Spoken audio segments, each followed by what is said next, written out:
Namaskar. Lovely greetings to each participants.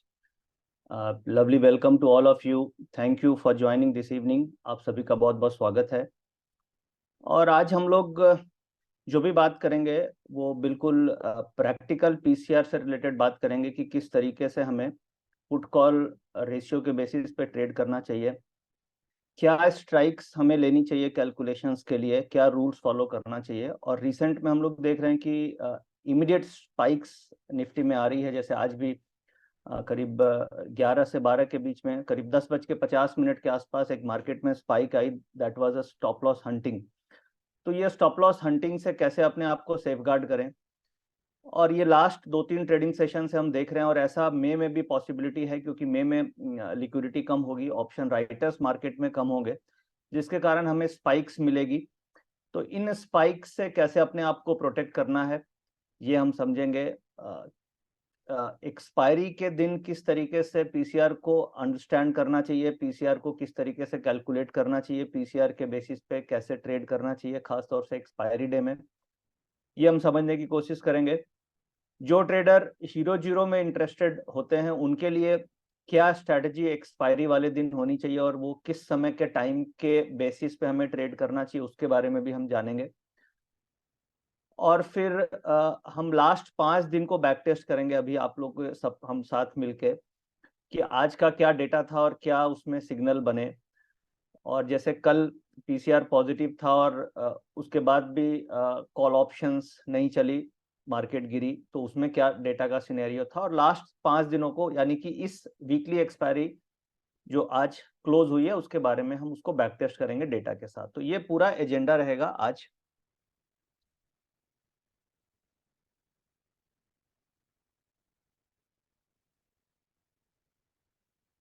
My PPT is visible, Rahul? Okay. तो देखिए, जो topic है आज का, right way how to understand, how to calculate, how to use the PCR ratio, इसके बारे में हम बात करने वाले हैं। क्वेश्चन आंसर जो भी होगा वो हम लास्ट में लेंगे। और जैसे कि मैंने बताया, आज का जो एजेंडा मैंने रखा है, ये कुछ एजेंडा है जो मैंने आज के इस वेबिनार के लिए, इस प्रेजेंटेशन के लिए रखा है। सबसे इम्पोर्टेंट हमारे लिए ट्रेडिंग रूल्स पीसीआर के क्या होने चाहिए, जो आप लोग को काफ़ी हद तक आइडिया भी होगा। और एक बार हम इसे फिर से डिस्कस करेंगे कि ट्रेडिंग रूल्स हमें पीसीआर के क्या होने चाहिए। Tricks of trading PCR data, यानी कि किस तरीके से हमें स्ट्राइक्स को लेना है, कैसे कैलकुलेट करना है, ये मैं एक्सेल के थ्रू आपको अंडरस्टैंड कराने की कोशिश करूंगा। और जिसमें आज का डेटा भी हम लेंगे, और जो अगली नई एक्सपायरी चालू हो रही है, कल से जैसे नई एक्सपायरी चालू हो रही है, मई की एक्सपायरी चालू हो रही है, तो मई की एक्सपायरी को किस तरीके से उसका डेटा हमें देखना चाहिए।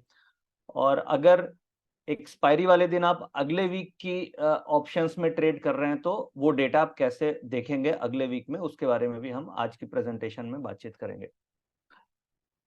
फिर पीसीआर डेटा को एक्सपायरी वाले दिन कैसे हम यूज करेंगे। जैसे आज एक्सपायरी थी, तो आज मार्केट में मूव बेसिकली 1 बजे के बाद आई। 1 बजे से आप देखेंगे तो करीब करीब 3 बजे तक अप मूव थी, और 3 बजे के बाद there was a down move. तो इस एक्सपायरी वाले दिन कैसे हमें ट्रेड करना है। और हमारे पास अभी तो हर दिन एक्सपायरी है, निफ्टी की भी एक्सपायरी थर्सडे को हो रही है, बैंक निफ्टी की वेडनेसडे को हो रही है, और ट्यूसडे को फिन निफ्टी की हो रही है। तो every day we have a expiry.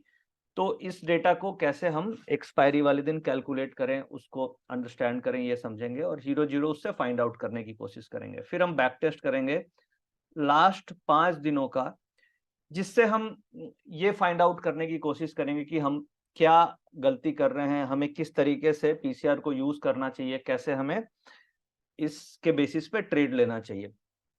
और फिर हम कंक्लूड करेंगे जिसमें हम क्वेश्चन आंसर के बारे में डिस्कस करेंगे।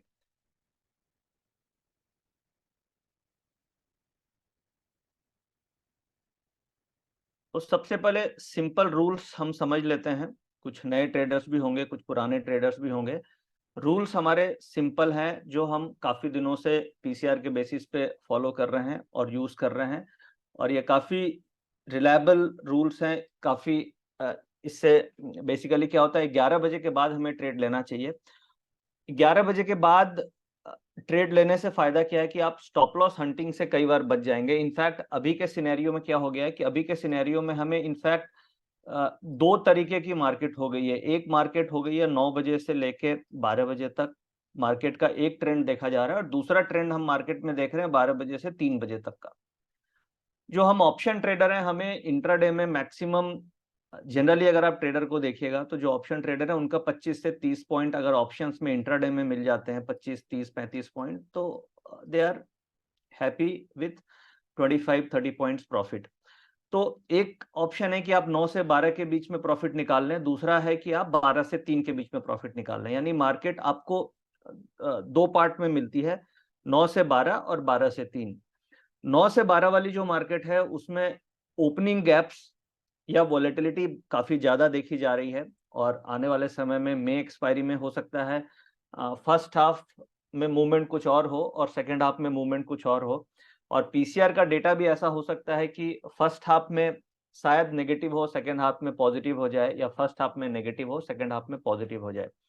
तो इस चीज को अवॉइड करने के लिए, और जो भी स्टॉप लॉस हंटिंग देखी जा रही है वो जनरली 9 to 12 के बीच में ही स्टॉप लॉस हंटिंग ज्यादातर हम देख रहे हैं।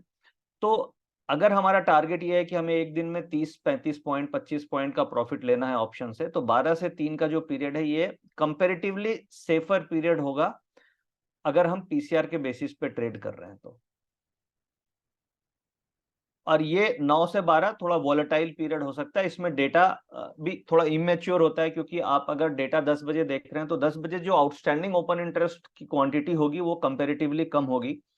जैसे अभी इलेक्शंस की वॉलेटिलिटी रहेगी तो जो ऑप्शन राइटर्स होंगे वो मार्केट में कम हो जाएंगे। जो ऑप्शन राइटर्स, ऑप्शन सेलर्स होते हैं, उनका वॉल्यूम, उनका क्वांटिटी कम होगा। उसका रीजन ये भी है कि अभी हम लोग देख रहे हैं कि काफी तेज स्पाइक्स आ रही है। जैसे आज एक सेकेंड में मार्केट में करीब 60-70 पॉइंट का फॉल आया था, तो उसमें जो पुट ऑप्शंस के स्टॉप लॉस होंगे एल्गो के, वो स्किप होने के चांसेस बहुत ज्यादा हैं, जिसके कारण इलिक्विड होने के कारण अभी थोड़े ऑप्शन सेलर्स की क्वांटिटी कम हो जाएगी मार्केट में, जिससे आप देखेंगे कि ओपन इंटरेस्ट की क्वांटिटी स्ट्राइक्स पे थोड़ी रिड्यूस हो जाएगी मई महीने में। और अगर ऐसा रिड्यूस्ड हो गई तो वो कभी भी पीसीआर का डेटा फर्स्ट हाफ में चेंज हो सकता है। तो हमें ये ध्यान रखना है कि अगर हम पीसीआर के ऊपर ट्रेड कर रहे हैं और मार्केट न्यूज फ्लो पे चल रही है तो सेकेंड हाफ में एक्यूरेसी ज्यादा मिलेगी कंपेयर टू फर्स्ट हाफ। तो एक तो ये रूल हो गया कि हमें 11 बजे के बाद ट्रेड लेने की कोशिश करनी है। मोस्ट लाइकली 12 से 3 ज्यादा राइट पीरियड होगा, और ये अभी हम बैक टेस्टिंग में लास्ट 5 दिन को स्टडी करेंगे, आज को, कल, परसों और 2-3 दिन और, तो हमें समझ में आ जाएगा कि अगर हम 5 दिन ट्रेड किए होते तो हमारा क्या प्रॉफिट लॉस हुआ होता इस बेसिस पे। रूल नंबर 2 सिंपल है कि हमें पीसीआर से ट्रेंड को आइडेंटिफाई करना है। पीसीआर में क्या स्ट्राइक्स लेनी है ये अभी मैं एक्सेल के थ्रू आपको समझाने की कोशिश करूंगा। रूल नंबर 3, कॉल्स या पुट्स जो भी हम ले, हमें वीवैप के आसपास लेना चाहिए, क्योंकि अभी आप देख रहे हैं कि ब्रेकआउट्स मार्केट में सस्टेन नहीं कर रहे हैं। मार्केट में सपोज फर्स्ट हाफ में ब्रेकआउट होता है तो वो वापस वीवैप को टेस्ट करने के लिए मार्केट आता है। अगर आप ब्रेकआउट्स पे ऑप्शंस लेंगे तो आपके जो प्राइस वापस नीचे रिट्रेस हो रही है उसमें स्टॉप लॉस हिट हो जाएंगे या बड़ा M2M आने के चांसेस हैं। तो इससे बेहतर है कि ब्रेकआउट की जगह हमें रिट्रेसमेंट पे ट्रेड लेना चाहिए। और उसमें क्या है कि रिट्रेसमेंट पे अगर आप लेंगे तो उसमें आपका स्टॉप लॉस भी छोटा होगा और लॉस भी आप रिस्क को भी मैनेज कर पाएंगे। इसलिए बेटर स्ट्रेटजी होगी कि हमें रिट्रेसमेंट पे लेना चाहिए, वीवैप पे लेना चाहिए। ऑप्शन ट्रेडिंग में खास तौर से ब्रेकआउट्स उतने काम नहीं करते हैं जितने कि रिट्रेसमेंट्स काम करते हैं।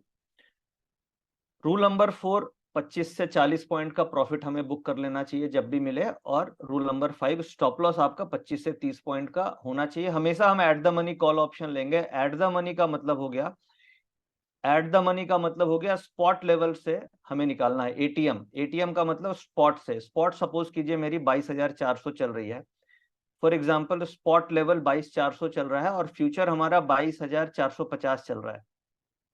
तो जनरली कॉल ऑप्शन अगर आप बेट करना चाह रहे हैं तो आपको क्या तो 22,400 की कॉल ऑप्शन पे आपको बेट करना चाहिए या 22,450 की कॉल ऑप्शन पे बेट करना चाहिए। इससे बाहर अगर हम जाकर के करते हैं तो हमारा टाइम वैल्यू का रिस्क ज्यादा होता है।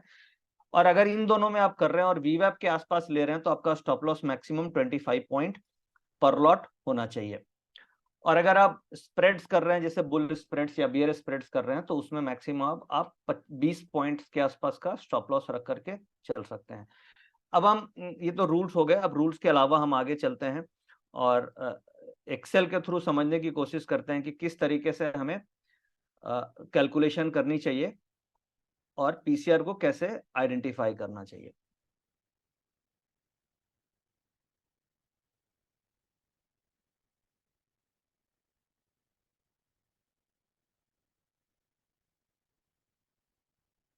One second.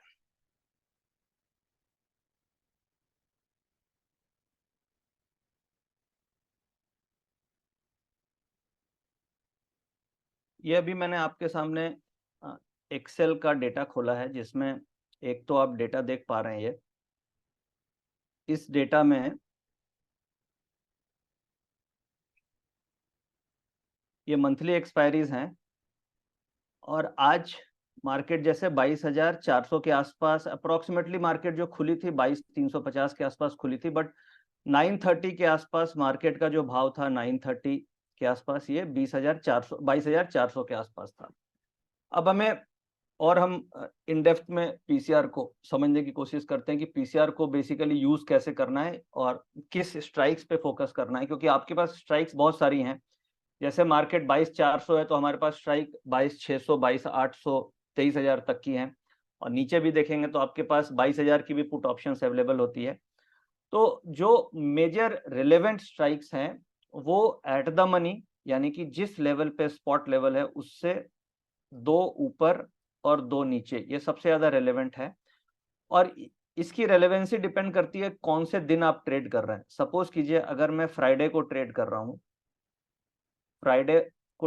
हूँ, और मैं अभी बात कर रहा हूँ निफ्टी की, या एक मंडे को ट्रेड कर रहा हूँ, ट्यूसडे को ट्रेड कर रहा हूँ। अगर आप फ्राइडे को ट्रेड कर रहे हैं तो आपकी at the money ATM plus 3 strikes आप कंसीडर कर सकते हैं, माइनस 3 स्ट्राइक्स आपको लेना चाहिए, यानी कि 22,400 से 3 स्ट्राइक ऊपर 3 स्ट्राइक नीचे अगर फ्राइडे को हम ट्रेड कर रहे हैं, क्योंकि फ्राइडे को नई एक्सपायरी चालू होती है तो उस समय दूर के स्ट्राइक्स में भी प्रीमियम होता है, वहां पे भी ओपन इंटरेस्ट क्रिएट होता है। इसलिए हमें फ्राइडे को एटीएम प्लस 3 स्ट्राइक्स ऊपर 3 स्ट्राइक्स नीचे ले सकते हैं। अगर हम मंडे को पहुंच गए तो मंडे को आपको एटीएम प्लस 2 स्ट्राइक और माइनस 2 स्ट्राइक। अगर हम ट्यूसडे आ गए तो सेम। वेडनेसडे को अगर हम पहुंच गए देन ऑल्सो सेम। अगर हम थर्सडे को आ गए, एक्सपायरी वाले दिन आ गए, थर्सडे को हम पहुंच गए, तो इस दिन केवल एटीएम +1 और -1, यानी कि आज जैसे एक्सपायरी थी तो आज के लिए मेरे लिए रेलेवेंट मैक्सिमम ये स्ट्राइक और ये स्ट्राइक होगी। ये अभी प्राइस इसमें ज्यादा इसलिए दिख रहा है क्योंकि क्लोजिंग प्राइस है, ये इन द मनी आ चुकी है। बट अगर आप 9:30 10 बजे या 12 बजे के आसपास डेटा को देखेंगे तो आपको इसी स्ट्राइक्स से देखना है जो 9:30 बजे का एटीएम है। अब मैं फिर से इसे एक्सप्लेन करता हूं कि मैं क्या बोलना चाह रहा हूं। बेसिकली हमें 9:30 बजे जो भी एटीएम, जो भी स्पॉट लेवल है उसे नोट कर लेना है। सपोज कीजिए 9:30 पे मार्केट का लेवल है 22,400 खुलने के 15 मिनट के बाद। ये स्पॉट लेवल की बात कर रहा हूँ, स्पॉट लेवल आप इसे लॉक कर लें और ये लॉक हो गई, ये लेवल आपका लॉक हो गया। अब इस लेवल से एक स्ट्राइक ऊपर, एक स्ट्राइक नीचे, एक 2 ऊपर और 2 नीचे, इनकी चेंज इन ओपन इंटरेस्ट आपने निकाल ली, चेंज इन ओपन इंटरेस्ट। अब इसे कैलकुलेट कैसे करना है? चेंज इन ओपन इंटरेस्ट जो है, 1 second,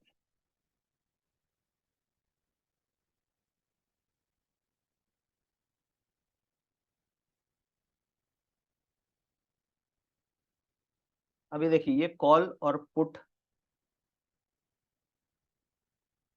is equal to sum of, ये मैंने ये स्ट्राइक्स ले ली, ये बेसिकली सम ऑफ, अगर एक्सपायरी है तो 1 2 3 स्ट्राइक्स की call option, strike 1 2 3 call side का चेंज इन ओपन इंटरेस्ट हो गया, और ये हो गया 3 स्ट्राइक्स पुट साइड का।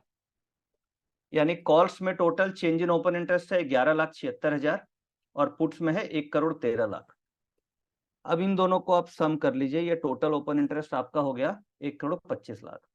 अब हमें ये निकालना है कि किधर डिमांड ज्यादा है, किधर सप्लाई ज्यादा है। अब यहाँ पे समझने की चीज ये है कि इस साइड जो पोजीशन है टोटल पोजीशन का 9% है, और पुट साइड जो पोजीशन है वो टोटल पोजीशंस का 91% है। यानी सप्लाई किधर ज्यादा आ सकती है, अगर मार्केट कुछ भी हुआ तो सप्लाई किधर ज्यादा है, सप्लाई पुट साइड ज्यादा है, क्योंकि पुट में 91% पोजीशन है टोटल पोजीशंस की, और कॉल में पोजीशन कितनी है, केवल 9% पोजीशन है मार्केट की टोटल पोजीशंस की। मैं केवल ये 3 स्ट्राइक्स की कैलकुलेशन में ले रहा हूं, एट द मनी प्लस ऊपर एक और एक नीचे। तो अब आप खुद से ये सोचिए कि जिधर सप्लाई बहुत ज्यादा है, क्या हमें वो चीज खरीदनी चाहिए जिसमें सप्लाई बहुत ज्यादा है? अगर बहुत ज्यादा सप्लाई होगी तो उसके प्राइस बढ़ने के चांसेस कम होंगे, क्योंकि वहां पे सप्लाई ओवर सप्लाई है कंपेयर टू डिमांड। तो सिंपल डिमांड एंड सप्लाई का रूल ये बोलता है कि जहां पे सप्लाई ज्यादा है हमें उस साइड ट्रेड नहीं लेना चाहिए। यानी कि हमें दिख रहा है कि इस साइड सप्लाई ज्यादा है, इसमें सप्लाई ज्यादा दिख रही है हमें, क्योंकि 91% टोटल पोजीशंस का ओपन इंटरेस्ट है। तो किसी भी कंडीशन में पुट में ट्रेड लेना रिस्की हो सकता है अगर इस तरीके का डेटा बन रहा है तो। अब ये डेटा तो हम देख रहे हैं, जो अभी क्लोजिंग पे देख रहे हैं ये डेटा। अब ये डेटा आपको लाइव मार्केट में देखना है कि लाइव मार्केट में बेसिकली जैसे 12 बजे के आसपास आप ये डेटा को स्टडी करें, यानी कि सुबह 9:15 बजे से आप ऑब्जर्व करें डेटा को, और 11-12 बजे के आसपास आपको एक आइडिया, फेयर आइडिया लग जाएगा कि मार्केट का क्या ट्रेंड बन रहा है। 11 बजे से 12 बजे के बीच में आपको एक आइडिया लग जाएगा कि किस तरीके से ओपन इंटरेस्ट की पोजीशन है और कितना परसेंट इम्बैलेंस है, कितना परसेंट डिमांड सप्लाई में यहाँ पे इम्बैलेंस दिख रहा है। जैसे कि फॉर एग्जांपल ये यहाँ पे हम देख रहे हैं कि 91% इधर सप्लाई है और यहाँ पे 9% केवल डिमांड है। इसका मतलब ये काफी स्ट्रॉन्ग पॉजिटिव ट्रेंड है। सपोज कीजिए ये ऐसा होता कि ये 1 करोड़ होता और ये 1,13,00,000 होता, तो ये यहाँ पे 47% हम देख रहे हैं, यहाँ 53% देख रहे हैं। तो यहाँ पे डिमांड और सप्लाई में बहुत ज्यादा डिफरेंस नहीं है। यानी कॉल में 47% डिमांड है और पुट में 53% डिमांड या सप्लाई है, तो इम्बैलेंस नहीं है। इसका मतलब ये हुआ कि मार्केट में बहुत ज्यादा कुछ मूवमेंट आने की उम्मीद नहीं है। नाइदर कॉल नॉर पुट, हम किसी पे भी बेट नहीं कर सकते, क्योंकि आइदर कॉल या पुट दोनों में इक्वली बैलेंस्ड मार्केट है। सपोज कीजिए आपने 12 बजे ये देखा कि इस तरीके का डेटा बन रहा है, तो 12 बजे फिर ये डिसीजन होगा कि अभी मुझे कोई ट्रेड नहीं लेना चाहिए। फिर इसी डेटा को आपने 12:30 पे रिव्यू किया, और जब आपने 12:30 पे रिव्यू किया तो यहाँ पे 1,50,00,000 हो गया, और यहाँ पे ये, तो इस तरीके से हमें ये समझ में आया कि जो डिमांड और सप्लाई है, तो सप्लाई शिफ्ट हो रही है कॉल की तरफ, यानी कॉल्स में पोजीशन बढ़ रही है। बट यहाँ पे भी हमें ट्रेड नहीं लेना है। ट्रेड कब लेना चाहिए? जब इन दोनों में इम्बैलेंस आ जाए। यानी कि सपोज कीजिए ये इस तरीके से इम्बैलेंस क्रिएट हो गया, यानी कॉल साइड 69% पोजीशन हो गई और पुट साइड 31 हो गई। अगर ऐसा सिनेरियो बनेगा तो आप क्या लेंगे? यहाँ पे क्या लेंगे आप? यहाँ पे पुट ऑप्शंस लेंगे, क्योंकि कॉल में हम ये देख रहे हैं कि सप्लाई ज्यादा है, 69% पोजीशन है टोटल पोजीशंस की। तो एक सिंपल डिमांड एंड सप्लाई का आप रूल समझिए कि अगर किसी प्रोडक्ट में बहुत ज्यादा पोजीशंस है तो उसमें सप्लाई भी उतनी ज्यादा आएगी, इसलिए हमें उस प्रोडक्ट को ट्रेड नहीं करना चाहिए। उसमें अगेंस्ट में हम ट्रेड करेंगे तो विनिंग प्रोबेबिलिटी हमारी ज्यादा होती है। तो ये सिंपल इस तरीके से हम समझे। और बेसिकली जब एक्सपायरी में 4-5 दिन बाकी हो तो हमें क्या करना चाहिए? इन 4 स्ट्राइक्स का डिमांड सप्लाई को लेना चाहिए, और एक्सपायरी वाले दिन केवल हमें ये 3 स्ट्राइक्स को ही कंसीडर करना चाहिए। जैसे अगर मान लीजिए एक्सपायरी है तो आप केवल ये 3 स्ट्राइक्स ही कंसीडर करेंगे, और अगर एक्सपायरी को 3-4 दिन बाकी हैं, तो फिर आप ये 4 स्ट्राइक्स को कैलकुलेट करके ये डेटा कैलकुलेट करेंगे। ये तो आज का डेटा हमने समझा, आज एक्सपायरी, इसकी एक्सपायरी हो गई, ये मंथ खत्म हो गया है। अब हम एक बार अगले वीक वाला डेटा देख लेते हैं कि नेक्स्ट वीक का डेटा क्या बन रहा था और किस तरीके से वहां पे डेटा की फॉर्मेशन थी। तो नेक्स्ट वीक का डेटा देखते हैं, जो एक्सपायरी अभी नई चालू हुई है, और इसमें आप देख पा रहे हैं ये जो डेटा है, सेम स्ट्राइक्स हम लेंगे जो स्पॉट लेवल है।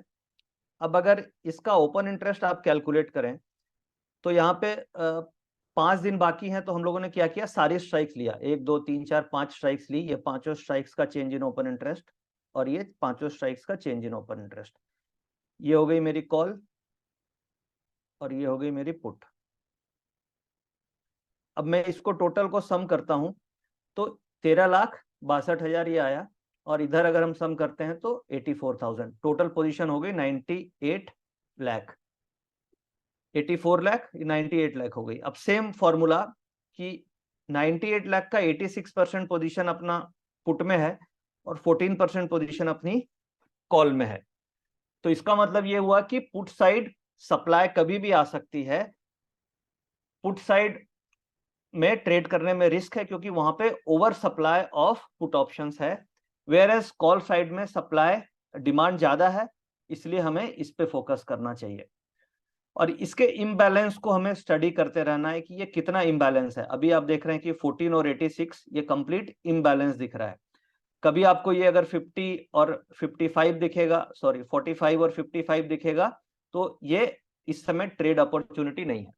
तो बेसिकली इस तरीके से हम इस डेटा को यूज करेंगे, और इस डेटा को आपको यूज करना है। आप 11:30-12 बजे के आसपास ये कैलकुलेशन लगा के देखिए, और उस समय इसके बेसिस पे आप ट्रेड में एंट्री कर सकते हैं। अब नेकेड ऑप्शंस जो ट्रेड करते हैं, सिंपल नेकेड ऑप्शंस जो करते हैं, उनके लिए तो टाइमिंग बहुत इंपॉर्टेंट है कि वो वीवेब पे लें। बट अगर आप सपोज हेजिंग वाली स्ट्रेटजी करते हैं, यानी आप बुल स्प्रेड्स करते हैं या बियर स्प्रेड्स करते हैं, या आप ऐसे कैलेंडर्स वगैरह कर रहे हैं, जो हेज स्ट्रेटजी है जिसमें मार्केट अगर वीवेब पे भी आएगी तो बहुत बड़ा लॉस नहीं आता है, वैसे सिचुएशन में आप इस डेटा को देख के 12 बजे के आसपास भी ट्रेड में एंट्री कर सकते हैं, क्योंकि उसमें अगर वीवेब पे आ भी जाएगी तो आपका स्टॉप लॉस 20-25 पॉइंट का ट्रिगर नहीं होगा। तो जो केवल नेकेड ऑप्शंस यानी प्लेन वेनिला कॉल पुट खरीदने में इंटरेस्टेड है, उनके लिए टाइमिंग बहुत इंपॉर्टेंट है। बट जो हेजिंग करके ट्रेड कर रहे हैं वो इस डेटा को देख के 12-12:30 पे ट्रेड इनिशिएट कर सकते हैं इंट्राडे के लिए।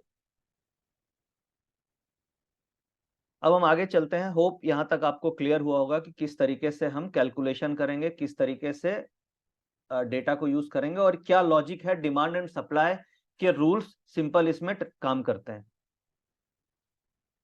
अब इसी को हम बैक टेस्ट भी कर लेते हैं कि लास्ट 4-5 दिन में अगर हम लोगों ने इसके ऊपर काम किया होता तो क्या प्रॉफिट आता, नहीं आता। सेम इसी चीज को आप बैंक निफ्टी में भी यूज कर सकते हैं, फिन निफ्टी में भी यूज कर सकते हैं। बैंक निफ्टी में बस आपको स्ट्राइक्स ज्यादा लेनी होगी। बैंक निफ्टी में आपको स्ट्राइक एटीएम प्लस कम से कम 4 ऊपर 4 नीचे लेनी पड़ेगी, और फिन निफ्टी में भी आपको एटीएम प्लस 3 और नीचे 3। बेसिकली लॉजिक उसके पीछे ये है कि अगर किसी कंडीशन में प्रीमियम, जो ऑप्शंस के प्रीमियम्स हैं, वो अगर 30-40 रुपया से कम है तो वो स्ट्राइक्स हमें इग्नोर करनी चाहिए, और अगर 30-40 रुपए से ज्यादा का प्रीमियम है तो वो स्ट्राइक्स को हम इंक्लूड कर सकते हैं अपनी पीसीआर की कैलकुलेशन में।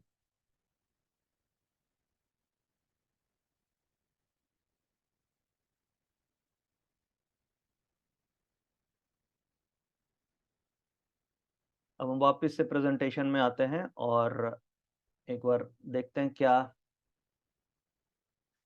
पॉइंट्स हमें डिस्कस करने हैं। तो अभी तक हमने एजेंडा के हिसाब से ये बात किया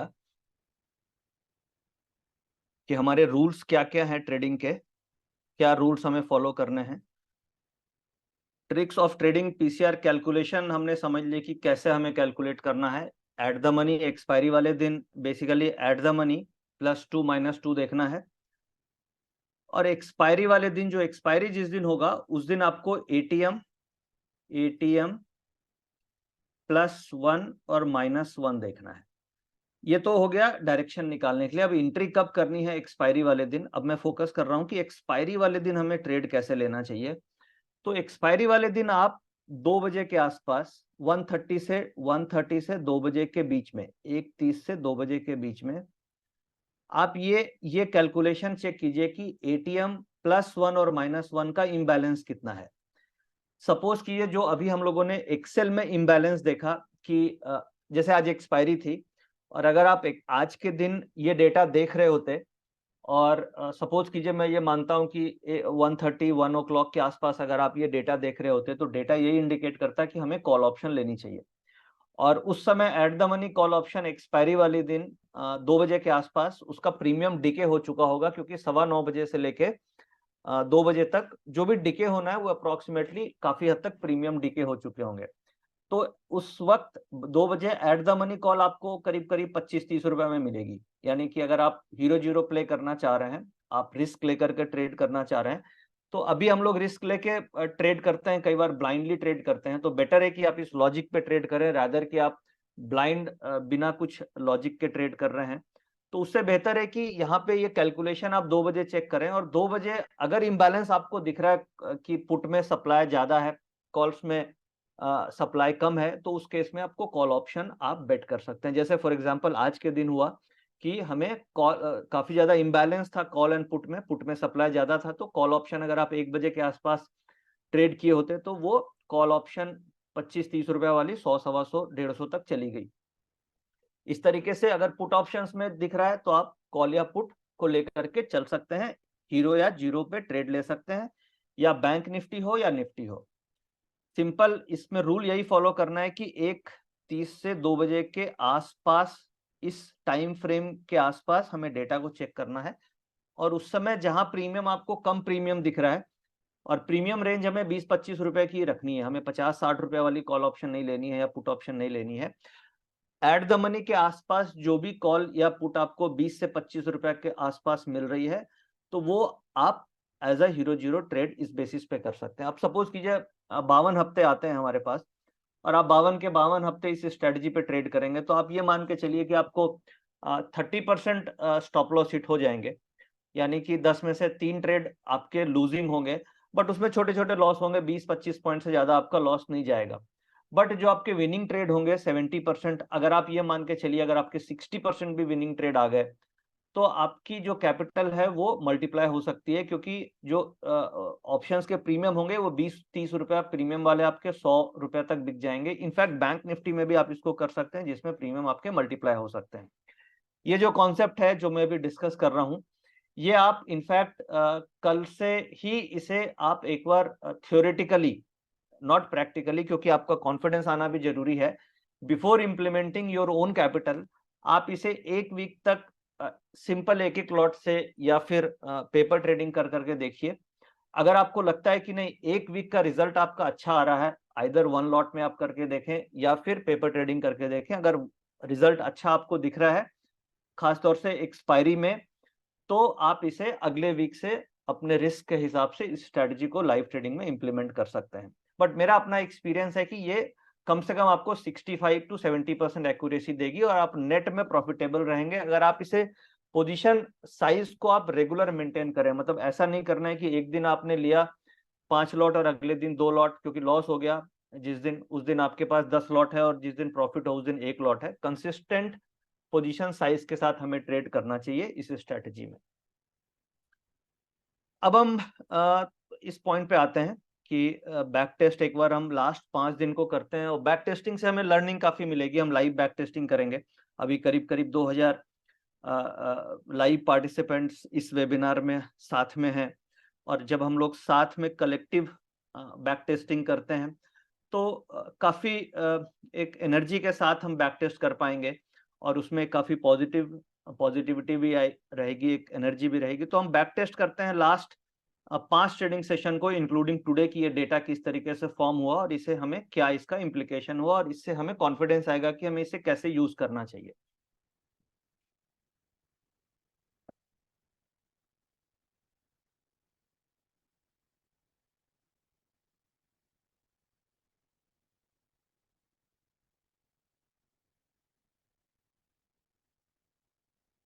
अब मैं आपको लेके चलता हूँ,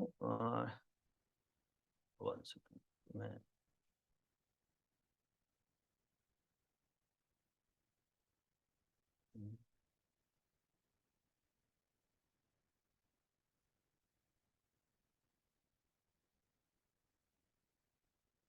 अब देखिए, मैंने आपके सामने निफ्टी का टिक बाय टिक चार्ट खोला है। ये निफ्टी है और ये बैंक निफ्टी है, यानी कि अभी जो खुला हुआ है ये निफ्टी है और बैंक निफ्टी, हम दोनों को समझेंगे। अब बेसिकली हमें क्या करना है, पीसीआर डेटा आइडेंटिफाई करना है। तो पॉइंट रूल जो है हमारे, एक एक करके करते हैं। रूल नंबर 1 ये बोलता है कि अभी के सिनेरियो में मैं 12 बजे के बाद ट्रेड करना है। करेक्ट। ये रूल के हिसाब से यहाँ पे हम देख पा रहे हैं कि ये 12 बज गए। ये आज की हम बैक टेस्टिंग कर रहे हैं। रूल 2 में हमें पीसीआर देखना है कि 12 बजे क्या है। पीसीआर हमें देखना है कि 12 बजे क्या हो रहा है जिस समय हम ट्रेड कर रहे हैं, 12 पीएम। अब 12 पीएम पे हमें इम्बैलेंस चेक करना है। इम्बैलेंस एटीएम आज एक्सपायरी है, तो हम +1 और -1, इसका हम इम्बैलेंस चेक करेंगे, यानी कि इन रेशियो में क्या डिफरेंस है। तो अगर आप आज का इम्बैलेंस देखेंगे तो करीब करीब जो सुबह से रेशियो चल रहा था वो 30% कॉल साइड में और 70% पुट साइड में। और पीसीआर का डेटा आप जो पीसीआर चैनल है उसमें जाकर के सारा हिस्टोरिकल डेटा देख सकते हैं। अभी में हम रेफर करेंगे आज के डेटा को वहां से, बट ये इस तरीके से ये रेशियो चल रहा था। और एक प्लस पॉइंट ये भी था कि आज मार्केट 12 से 1 बजे के आसपास वीवैप के आसपास थी। ये देखिए, ये जो ब्लू लाइन है दिस इज अ वीवैप लाइन, और ये येलो लाइन जो दिख रही है टिक टिक टिक टिक, this is a Nifty price.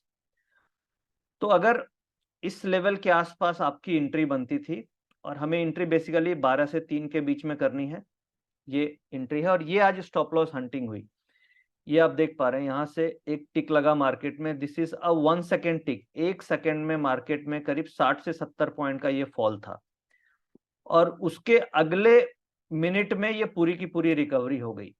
तो ये इस तरीके से क्यों होता है, बेसिकली इस तरीके से इसलिए होता है कि जो भी ये लॉन्ग्स थे इनको स्क्वायर ऑफ करने के लिए इस तरीके की बैड टिक्स, नो बैड टिक नहीं, इसे आप स्टॉप लॉस हंटिंग बोलती है। स्मार्ट प्लेयर्स जनरली, अगर आप इसी चीज को रिलायंस, इंफोसिस, टीसीएस, इन सब शेयर्स से कॉरलेट करेंगे तो वहां पे किसी ने बास्केट बेची, जो हेवी वेट है उसकी बास्केट एक साथ पंच हुई। जब बास्केट एक साथ पंच हुई तो इंडेक्स गिरा, और फिर इंडेक्स की ऑप्शन है सस्ती हो गई, सारे स्टॉप लॉस हिट हो गए, और वहां पे जब सस्ती हुई तो वो उन्होंने बास्केट वापस बाय बैक कर ली और वहां से मार्केट मूव हो गई ऊपर। तो ये बेसिकली स्मार्ट प्लेयर जिनके पास कैपिटल है, जिनके पास सारे स्टॉक्स हैं, उनकी तरफ से ये इस तरीके की मूवमेंट देखी जाती है। बट नॉर्मली ऐसा आप देखेंगे जब भी ये टिक आती है 1 सेकंड वाली टिक, तो ये स्टॉप लॉस हंटिंग इसे मानते हैं, क्योंकि जो जनरल सेलिंग होगी वो नॉर्मली डिस्ट्रीब्यूशन होगा मार्केट में धीरे धीरे, अगर वो सेलिंग है। बट अगर सिंगल टिक 2-3 सेकंड में कोई आई और वहां से रिवर्सल हो गया तो वो एक तरीके का स्टॉप लॉस हंटिंग होती है। उसमें कई बार जो एल्गो ट्रेडर्स होते हैं उनके स्टॉप लॉसेस भी हिट हो जाते हैं। जैसे आज के दिन में निफ्टी की जो पुट्स थी 22,400 की पुट ऑप्शन, इसी समय 34 रुपीज से अगले सेकंड वो 120 रुपया हो गई थी। तो जो भी एल्गो ट्रेडर्स होंगे उनका स्टॉप लॉस हिट स्किप होने के चांसेस बहुत ज्यादा हैं। तो वो इस तरीके से ये टिक्स स्टॉप लॉस हंटिंग की तरह हम लोग इसे काउंट करते हैं। तो इससे अवॉइड करने के लिए हमें बेसिकली 12 से 1 के आसपास का डेटा हमें देखना चाहिए क्या इम्बैलेंस है, और उसके बाद हमें ट्रेड लेना चाहिए। अगर हम ये ट्रेड आज लिए होते तो डे 1, यानी आज हो गया 25 तारीख, हम बैक टेस्ट कर रहे हैं 5 दिन को, तो आज इसके हिसाब से, इस रूल के हिसाब से हमारा डे प्रॉफिटेबल होता। अब एक बार हम पीसीआर डेटा को देख लेते हैं कि आज का डेटा किस तरीके से डेटा फॉर्म हो रहे थे।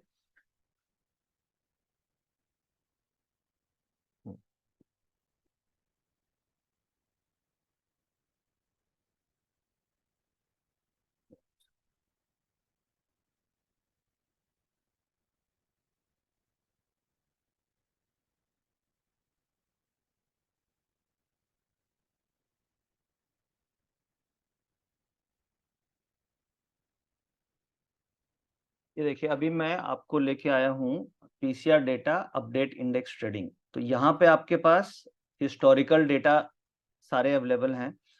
और जैसे अभी हम ये देखते हैं, ये बैंक निफ्टी का पीसीआर है, आप देख पा रहे हैं बैंक निफ्टी का पीसीआर सुबह से ही पॉजिटिव था। 9:30 के बाद ये कभी भी नेगेटिव नहीं हुआ। और निफ्टी के पीसीआर को अगर हम देखें तो निफ्टी का पीसीआर में ये बेसिकली निफ्टी के पीसीआर को आप देखिएगा तो वो बीच में पॉजिटिव हुआ, फिर नेगेटिव हुआ, फिर पॉजिटिव हुआ। निफ्टी के पीसीआर में काफी वॉलेटिलिटी हमें आज देखने को मिली। और ये बेसिकली इसमें अगर आप देखेंगे तो लास्ट में जाकर के निफ्टी के पीसीआर में हमें पॉजिटिविटी देखने को मिली 2 बजे के आसपास। अगर आप निफ्टी का पीसीआर देखेंगे तो 2 बजे के आसपास यहाँ पे हमें पॉजिटिव पीसीआर दिखा। और मार्केट में जो मूवमेंट आई वो 2 बजे के बाद आप देखेंगे कि मूवमेंट मार्केट में बनी। बट उसके पहले मार्केट में पीसीआर निफ्टी का फ्लैट टू नेगेटिव था, इम्बैलेंस बहुत ज्यादा नहीं था। आप देख पा रहे हैं 0.84 का मतलब कॉल पुट दोनों बैलेंस होगा, यानी कोई क्लियर डिसीजन नहीं होगा। बट यहाँ पे सिल्वर लाइनिंग ये थी कि जो बैंक निफ्टी थी इसका डेटा काफी स्ट्रांग था, पीसीआर पॉजिटिव था। तो आप बैंक निफ्टी के डेटा को भी वेटेज दे सकते हैं कि वहां पे अगर स्ट्रांग पॉजिटिव पीसीआर है तो निफ्टी की प्रोबेबिलिटी है कि निफ्टी में भी पॉजिटिव साइड मोमेंटम आना चाहिए, क्योंकि जो बैंक निफ्टी का वेटेज है वो करीब करीब 30-35% निफ्टी में उसका वेटेज है। तो ये दोनों का डेटा आप देख सकते हैं। तो कुल मिला के अगर आप आज के डेटा को देखेंगे तो पीसीआर के ग्राफ को आप नीचे देख सकते हैं। ये इस तरीके से, इसी स्लाइड में अगर आप नीचे देखें तो पीसीआर और निफ्टी और बैंक निफ्टी इन दोनों का ग्राफ आपको दिख रहा होगा नीचे। एकदम नीचे की मैं बात कर रहा हूं, ये निफ्टी है और ये बैंक निफ्टी है। निफ्टी का पीसीआर का स्लोप ये पॉजिटिव था और बैंक निफ्टी सुबह से ही पॉजिटिव थी। और ये तो बेसिकली यहाँ पे जो आप कैलकुलेशन देख रहे हैं ये बेसिकली आप देख रहे हैं सारी स्ट्राइक्स का। हम यहाँ पे बात कर रहे थे कि हमें एट द मनी प्लस एक ऊपर और एक नीचे ही देखनी है। तो अगर आप at the money plus 1 strikes above और 1 स्ट्राइक बिलो आप देख रहे होते तो आपको पीसीआर में अर्ली सिग्नल्स मिल गए होते, क्योंकि यहाँ पे जो आप ऑटो टेंडर में पीसीआर देख रहे हैं एक्सपायरी वाले दिन जो अभी आप देख रहे हैं वो इंक्लूसिव ऑफ ऑल स्ट्राइक्स है। ऊपर की 6-7 स्ट्राइक्स है, नीचे की 6-7 स्ट्राइक है। तो उसमें कई बार पीसीआर चेंज लेट हुआ। रीजन ये है कि आउट ऑफ मनी में अनवाइंडिंग नहीं थी।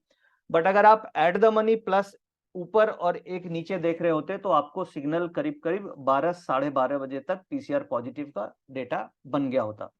तो इसलिए इसलिए इस वेबिनार में मैं ये हाईलाइट करने की कोशिश कर रहा हूं कि हमें एट द मनी +1 और 1 यानी 1 और 2 मैक्सिमम ऊपर और 2 मैक्सिमम नीचे, इसके ऊपर फोकस करेंगे तो हमें सिग्नल्स अर्ली मिल सकते हैं। व्हाट इज अनवाइंडिंग, मैं इसे लास्ट में लूंगा क्वेश्चन आंसर में कि अनवाइंडिंग क्या होती है।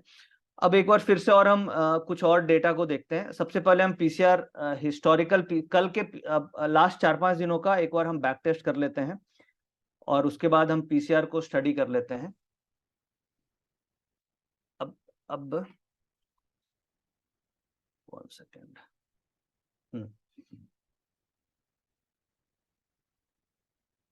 अभी मैंने आपके सामने ये डेटा खोला है 24 का। अगर हम एट द मनी देख रहे होते और जो हम अपने रूल से जो अभी हम लोगों ने डिस्कस किया उसके हिसाब से ट्रेड कर रहे होते तो आपको ये लेवल पे ट्रेड मिल गया होता। और अगर आप ऑटो ट्रेंडर के हिसाब से ट्रेड कर रहे होते तो आपको ये लेवल के आसपास ट्रेड मिला होता, जो वीवैप से स्लाइटली फार है। तो वहां पे स्ट्राइक्स अगर आप ज्यादा इंक्लूड करेंगे तो आपको हो सकता है ट्रेड देर से मिले, बट स्ट्राइक्स अगर आप एट द मनी +1 1-2 ऊपर करेंगे तो आपको अर्ली सिग्नल मिल जाएंगे। अब हम कल के डेटा में आते हैं। कल का डेटा काफी स्ट्रांग था, काफी पॉजिटिव था और उसके बाद भी मार्केट कल गिर गई। और कल स्टॉप लॉस जो कॉल बायर थे उनके कल स्टॉप लॉस हिट हुए।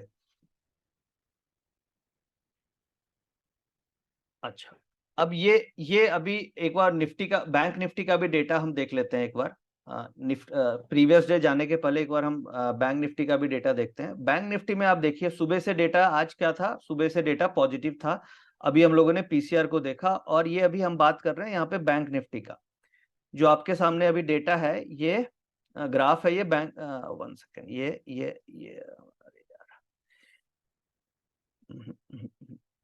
बैंक निफ्टी, ये है निफ्टी, 1 सेकेंड, BNC1,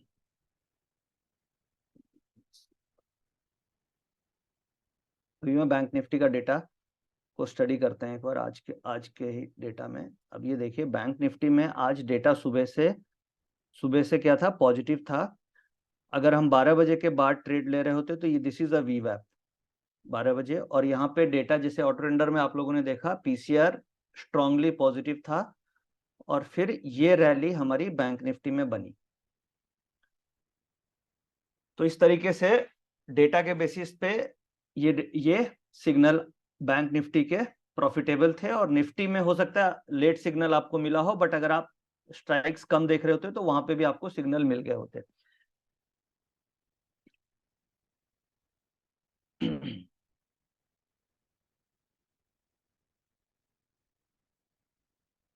अब हम आते हैं कल के डेटा में। कल ये 24 तारीख,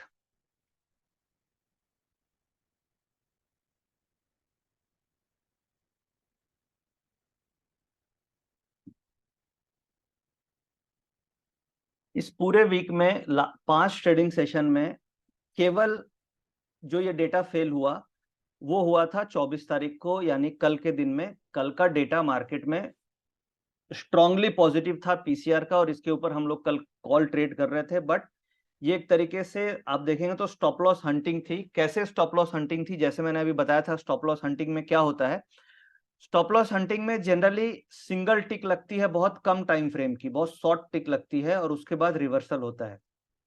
तो ये एक तरीके से कल कॉल बायर्स के लिए स्टॉप लॉस हंटिंग थी, जो कि कल डिस्पाइट पॉजिटिव पीसीआर यहाँ पे हम लोगों ने देखी। बट अगर इस पूरे 5 वीक का हमारे लिए इंपॉर्टेंट ये है कि ओवरऑल हिट रेशियो मेरा क्या आ रहा है। तो अगर हम पूरे 5 दिन को देखें कि इस 5 दिन में कितने दिन हमारे प्रॉफिटेबल रहे और कितने दिन हमारे लूजिंग ट्रेड्स रहे, तो इस पूरे 5 दिन को देखते हैं। और ये एक्सपायरी हमारी चालू हुई थी 19 तारीख से। अब मैं आपको 19 तारीख का डेटा खोल रहा हूं, और हम देखेंगे लास्ट 5 डेज में। अब ये देखिए 19 तारीख को फर्स्ट फ्राइडे था, और वहां से इसमें डेटा पॉजिटिव था पीसीआर का फ्राइडे से, और आप देख रहे हैं कि ये वन वे रैली हमें फ्राइडे को मिली। तो फ्राइडे को इसके ऊपर प्रॉफिट हुआ।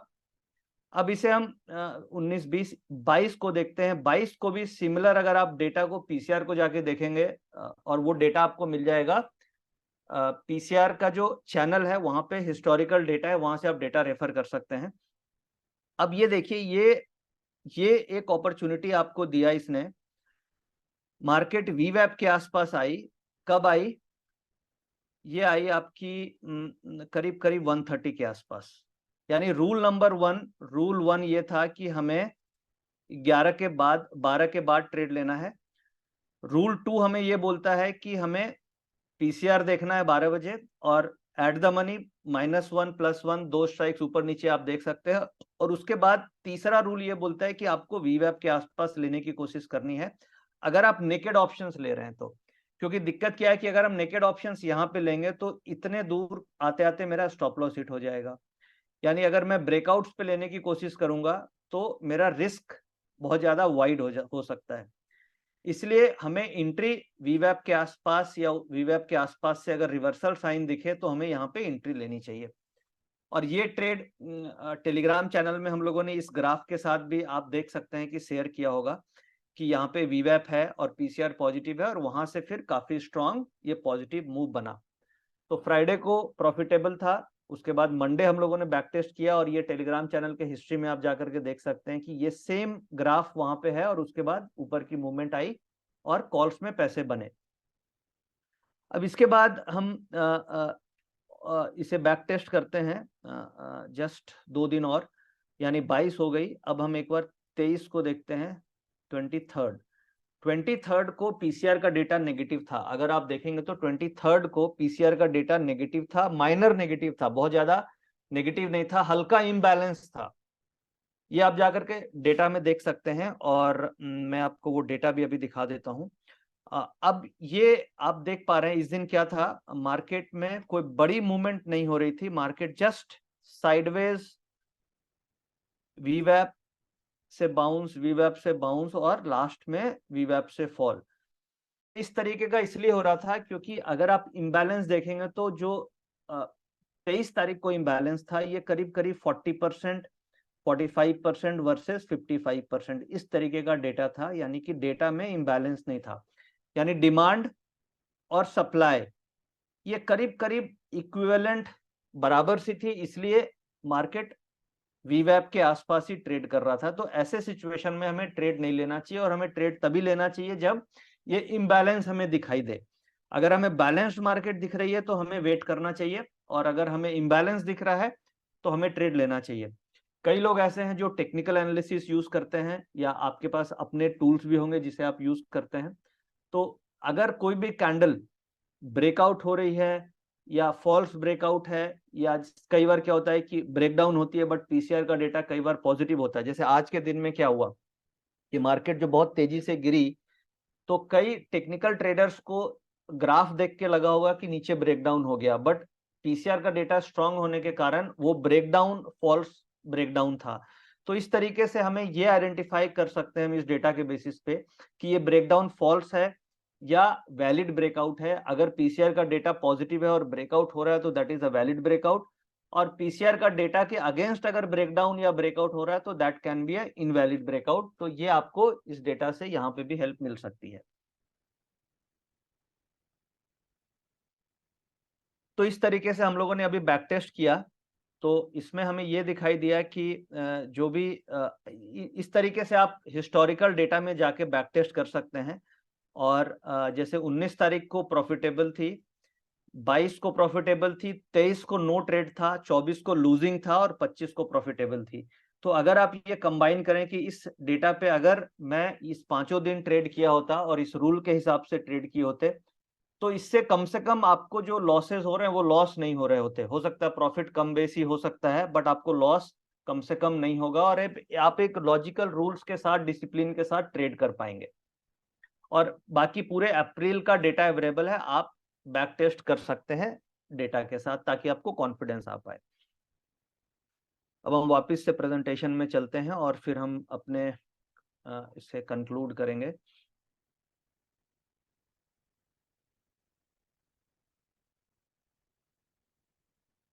अब देखिए, हमारा जो आज का एजेंडा था वो हमारा यही एजेंडा था कि हमें ट्रेडिंग के रूल्स क्या क्या हैं वो हमने समझ लिए।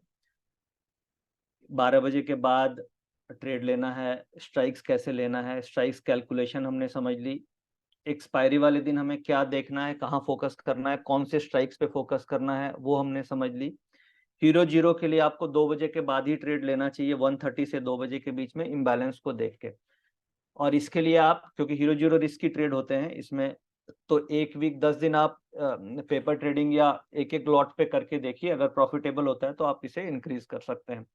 बैक टेस्टिंग हमने करने की कोशिश करी लास्ट 4-5 दिनों का, सो दैट जो हम स्टडी कर रहे हैं इसके ऊपर हमारा एक कॉन्फिडेंस आए कि नहीं, जो हम स्टडी कर रहे हैं, जिसके ऊपर हम काम कर रहे हैं, वो वाकई में मार्केट में काम करती है कि नहीं करती है।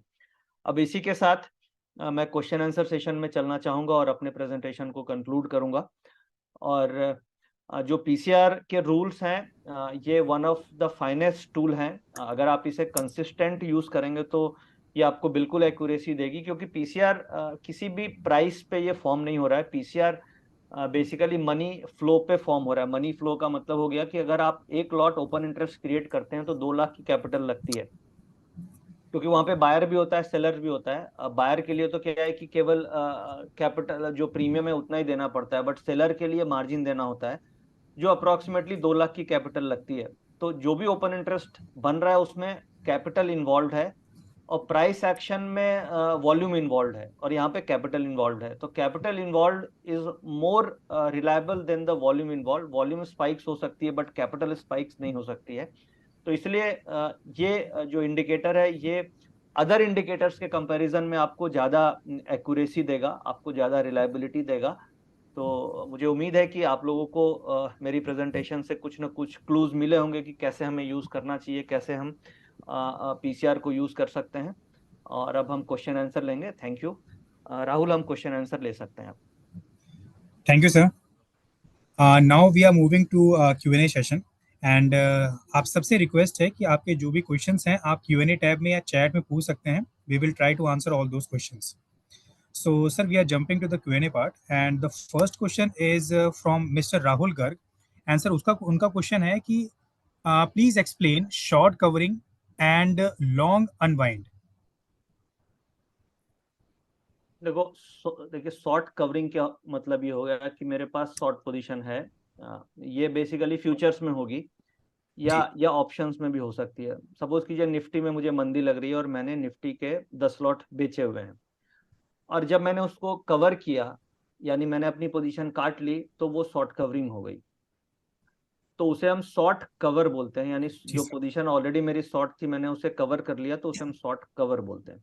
लॉन्ग अनवाइंडिंग का मतलब हो गया कि मेरी लॉन्ग थी यानी मेरा बाय था पोजीशन, मैंने कोई चीज बाय किया था और उसे अनवाइंड कर दिया यानी काट दिया, यानी कि बाय पोजीशन को काटने को लॉन्ग अनवाइंडिंग बोलते हैं। तो नॉर्मली जब मार्केट शॉर्ट शॉर्ट कवरिंग, कैसे हम लोग सोच रहे थे कि शॉर्ट कवरिंग आएगी और मार्केट में आ गई, ये बेसिकली जियो पॉलिटिकल टेंशंस जो हुई थी उसके कारण सब सारे लोग मंदी में आ गए थे, वर्ल्ड मार्केट भी गिर रही थी, एक बियरिश सेंटिमेंट्स क्रिएट हो गया था। तो वो एक सिंपल थी कि मार्केट जब नीचे गिर रही थी तो मार्केट में ज्यादातर लोगों ने मंदी खेली होगी या शॉर्ट पोजीशन बनाई होगी।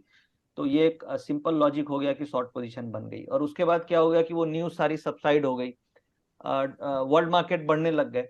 तो जो लोगों ने शॉर्ट किया था इन एंटिसिपेशन कि भाई मार्केट गिरेगी, वो अब क्या करेंगे, शॉर्ट पोजीशंस को कवर करेंगे। तो वो शॉर्ट कवरिंग आ गई, जिसके कारण आज आपने देखा कि मार्केट में बहुत तेजी से ऊपर की तरफ मूव हुई, तो उसे हम शॉर्ट कवरिंग बोलते हैं। तो वो शॉर्ट कवरिंग हो गई और लॉन्ग अनवाइंडिंग हो गई कि जब पोजीशंस आपके पास है और आपने काटा तो वो लॉन्ग अनवाइंडिंग हो thank you sir. And I hope हमने राहुल गर्ग जी के क्वेश्चन को आंसर कर दिया है. सर, अगला सवाल है हमारा अमित जी की तरफ से.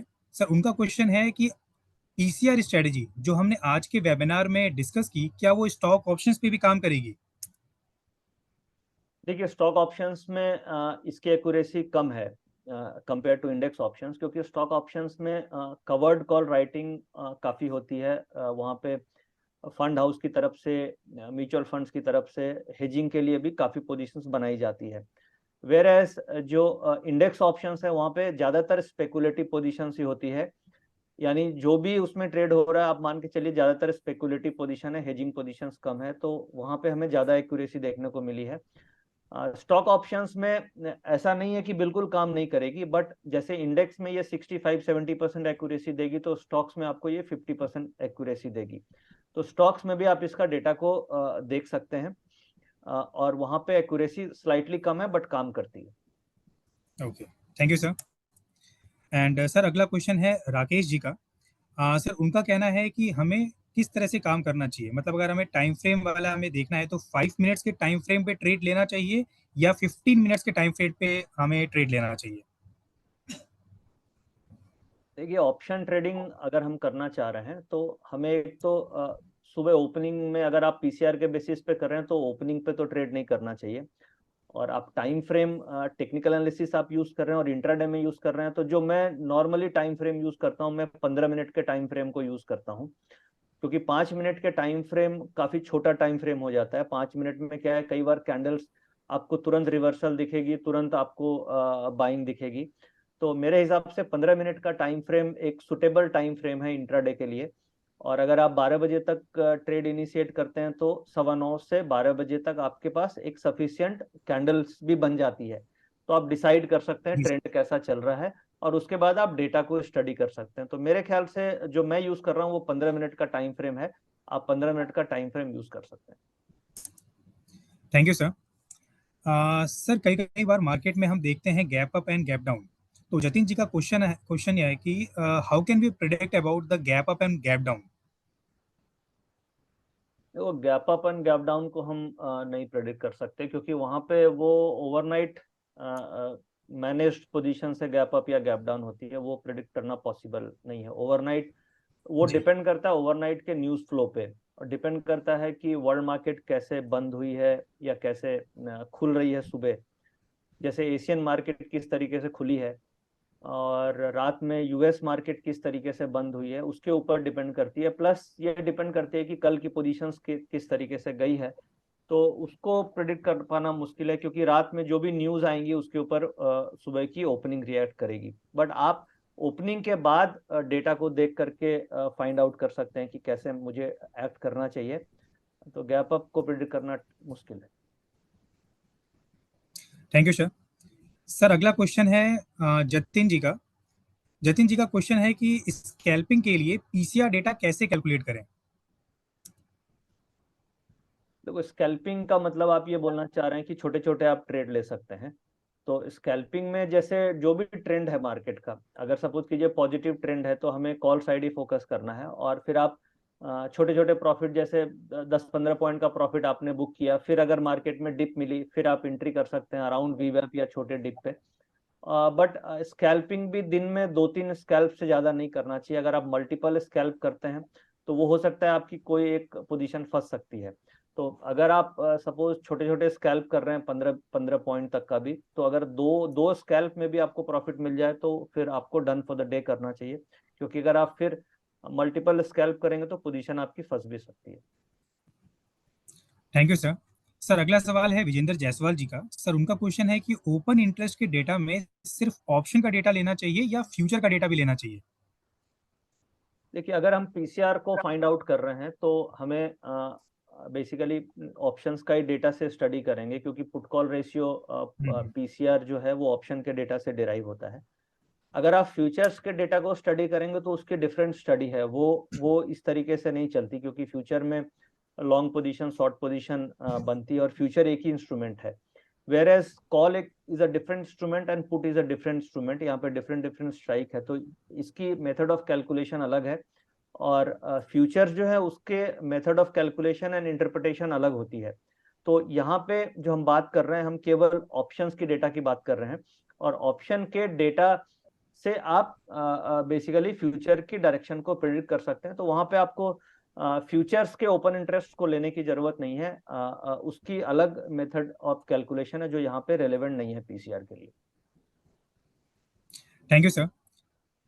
सर अगला सवाल है राकेश जी का, राकेश पांडे जी का। सर उनका क्वेश्चन है कि हम zero hero trade normally, basically zero hero trade normally prices are never around 25 and 30 rupees. In that case, what should we do? ATM or ITM? कि जीरो हीरो हम लेना चाह रहे हैं और आप ये बोल रहे हैं कि प्राइस 20-25 के आसपास नहीं है, तो नॉर्मली जैसे सपोज कीजिए 22,400 चल रही है और जी। स्पॉट लेवल, तो 22,400 की कॉल सपोज कीजिए, मान लीजिए कि 30 रुपए के आसपास है, उससे ज़्यादा नहीं होगी 2 बजे। 50 रुपए तो होगी नहीं, क्योंकि अगर एक्सपायरी है और एक्सपायरी के 1.5 घंटे बचे हैं, और एट द मनी की मैं बात कर रहा हूँ, 22,400 पे स्पॉट चल रहा है, तो उस केस में आप क्या कर सकते हैं कि एट द मनी जो है वहां पर वो वाली ले करके और ऊपर वाली आप बेच सकते हैं, जिसे हम बुल कॉल स्प्रेड बोलते हैं, 50 रुपए के स्प्रेड में। तो वहां पे आपकी कॉस्टिंग कम हो जाएगी, कॉस्ट घट के आपकी वही 20-1 रुपए आ जाएगी। एक स्ट्रेटजी ये कर सकते हैं। दूसरी स्ट्रेटजी आप कर सकते हैं कि आप अगले वीक की जो ऑप्शन है, जैसे मान लीजिए करंट वीक में आप डेटा देख लिए और अगले वीक की ऑप्शंस में आप बाइंग करके चल सकते हैं। उसका फायदा क्या होता है, कई बार एक्सपायरी वाले दिन करंट वीक में डिके हो जाएगा 2 बजे के बाद, अगर हीरो जीरो नहीं चली और करंट वीक में डिके हो गया, बट अगले वीक में मूवमेंट ऊपर की तरफ आ जाती है। This is because of future premiums. मतलब आप ये देखिएगा कि स्पॉट में मूवमेंट नहीं आती है, बट जो फ्यूचर है वो बढ़ जाता है। ऐसा कई बार हम लोगों ने ट्रेडिंग में लाइव देखा है कि अगले वीक की जो ऑप्शंस हैं वो 25-30-40 रुपए बढ़ गई और करंट वीक की ऑप्शन जीरो हो गई। तो उसका रीजन ये होता है कि जो फ्यूचर्स हैं, फ्यूचर के प्राइस बढ़ जाते हैं, और एक्सपायरी स्पॉट से होती है तो स्पॉट के प्राइस नहीं बढ़ते हैं, क्योंकि वहां पे ऑप्शन राइटर्स होते हैं तो वो मैनेज कर लेते हैं, और स्पॉट की क्लोजिंग इस तरीके से हो जाती है कि जो नियर बाई ऑप्शंस होती है वो जीरो हो जाती है। बट क्योंकि बाइंग होती है अंदर में, तो वो अगले जो फ्यूचर्स हैं वहां पे बाइंग हो जाती है, और फ्यूचर बढ़ जाता है तो अगले वीक वाली ऑप्शंस बढ़ जाती है। तो कई बार हम लोग ऐसा भी करते हैं कि 2 बजे अगर ऐसा समझ में आ रहा है कि नहीं हीरो जीरो लेना चाहिए, बट ऑप्शन राइटिंग बहुत ज्यादा दिख रही है नियर बाई कॉल्स में, तो हम करंट वीक की जगह अगले वीक वाली कॉल ऑप्शन पे बेट करते हैं, जहां पे हमें प्रॉफिट मिल जाता है। Thank you, sir. As we are losing out of time, so can we wrap up the session with your permission, sir? दो चार क्वेश्चंस और ले लेते हैं। जैसे एक पूछ रहे हैं कि वीवैप की क्या सेटिंग होनी चाहिए। तो वीवैप जी की कोई सेटिंग नहीं है। वीवैप तो वॉल्यूम वेटेड एवरेज प्राइस है। आप इसे वैसे आप चाहो तो 5 मिनट पे भी आप 5 मिनट का टाइम फ्रेम लगा करके देख लीजिए वीवैप। और वॉल्यूम वेटेड प्राइस आप 5 मिनट पे भी देखोगे, 1 मिनट पे भी देखेंगे, 15 मिनट पे भी देखेंगे तो आपको एक ही दिखेगी, क्योंकि वो वॉल्यूम वेटेड एवरेज प्राइस है। वो एवरेज कैलकुलेट हो रही है वॉल्यूम के साथ, बट आप 5 मिनट का टाइम फ्रेम यूज कर सकते हैं। India VIX, India VIX bank Nifty के लिए इंपॉर्टेंट है कि नहीं है? विक्स इंपॉर्टेंट है, चाहे निफ्टी हो या बैंक निफ्टी हो, बट निफ्टी के लिए ज्यादा इंपॉर्टेंट है, क्योंकि जो विक्स की कैलकुलेशन है वो निफ्टी के ऑप्शन से हो रही है, बैंक निफ्टी के ऑप्शन से नहीं हो रही है। तो जो विक्स है वो more relevant is for Nifty. अभी तक एक्सचेंज की तरफ से हमारे लिए बैंक निफ्टी की विक्स नहीं है, तो VIX is relevant for Nifty movement.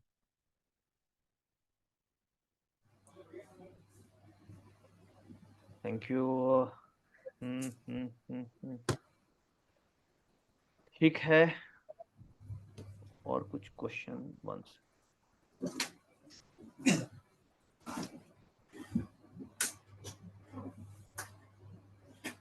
ठीक है,